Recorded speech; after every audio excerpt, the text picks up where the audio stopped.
So mga boss, welcome back sa YouTube channel din sa AC Work TV. So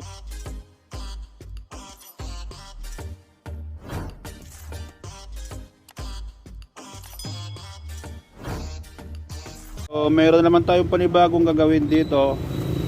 Yung Toyota Hiace, ang problema ni sir mga boss, blinking lang yung easy switch na to, no? So nagpagawa siya doon sa ibang shop.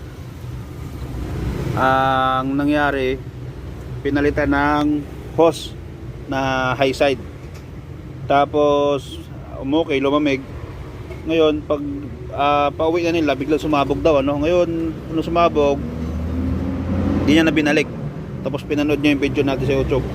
So nagbi-blink kasi dito, ano? Ngayon pagdating dito mga boss, chinik ko, chinik natin yung preyon. Tapos dito sa compressor, nakita ko i-stack up yung compressor. So sabi ko kay sir, may problema yung system. So ito mga boss, bago na itong compressor na palitan na to, nasalpakan na to. Kami na nagsalpak nito. Ngayon dito tayo, ano? So ang proseso, sikulot, oh, guwapo, oh. Proseso kasi kapag nagpalit ng compressor, pa-flushing yung condenser.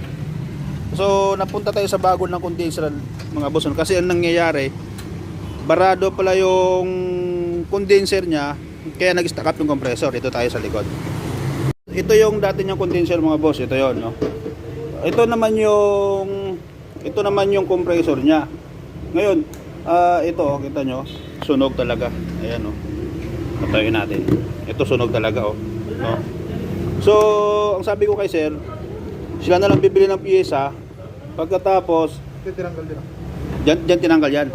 Okay, no?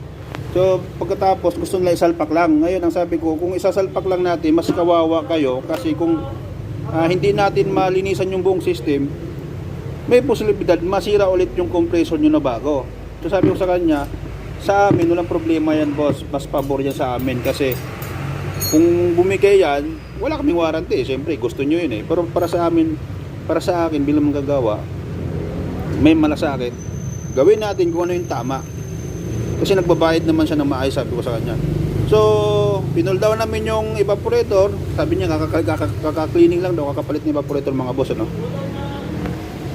Ang sabi ni sir, kaka-cleaning lang daw, kakapalit ng evaporator. So, ang ginawa ko mga boss, talagang sabi ko sa kanya, kung sa akin mo ipapagawa, sa amin mo ipapagawa, susundin namin yung kung ano yung proseso dapat. So, sabi niya, sige, gagawin natin. Ngayon mga boss, binaklas namin, tapos yung hose kasi nila, ito yun, no? Sana yung hose, ito, naputol na kasi.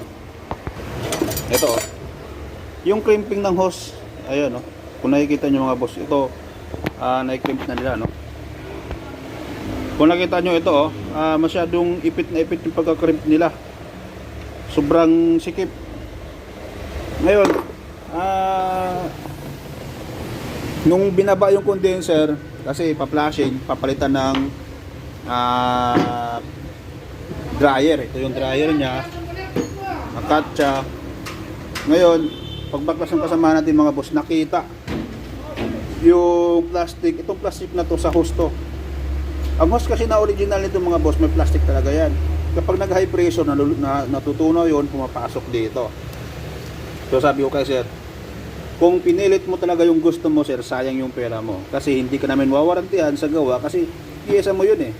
At saka sinasuggest mo talaga na hindi natin i-flashing, kasi kaka-flashing nga lang daw, kaka-cleaning lang. Sabi ko kahit na plinashing yan ngayon, sabi ko kasi mga boss, kahit plinashing yan ngayon at bumigay ang kinabukasan, is okay yan, flashing ulit tayo.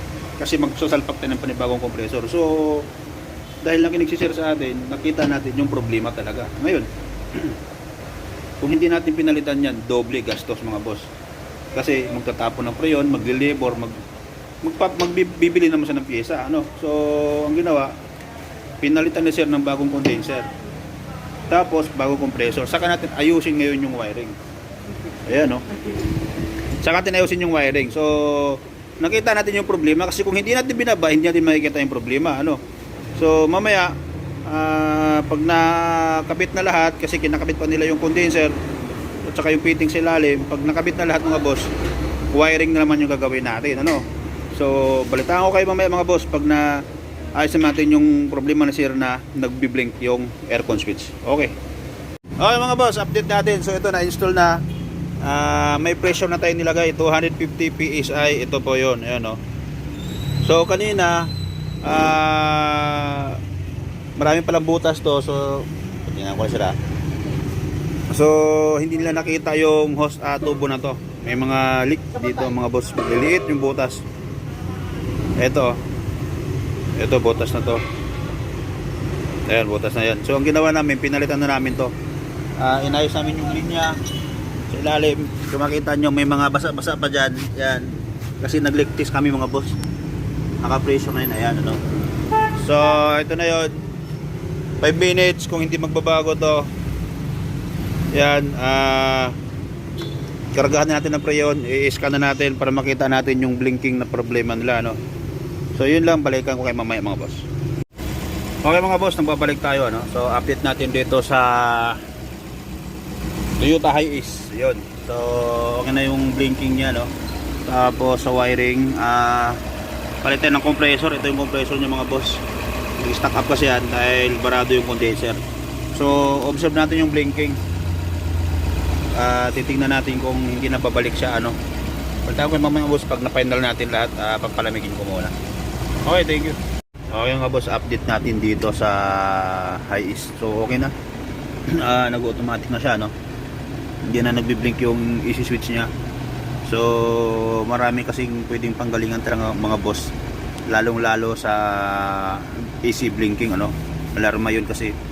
So dumating pa sa punto na pati compressor nag-stack up na, ano. So hindi napansin nung unang gumawa. Kung napansin ka agad, hindi sana naabot dun sa punto na magpapalit tayo ng compressor pati condenser. So yun lang mga boss, sana nakatulong itong video na to. Yung Toyota Hiace, ano, aircon switch blinking pati compressor, nagpalit na tayo. Okay, thank you. Yeah.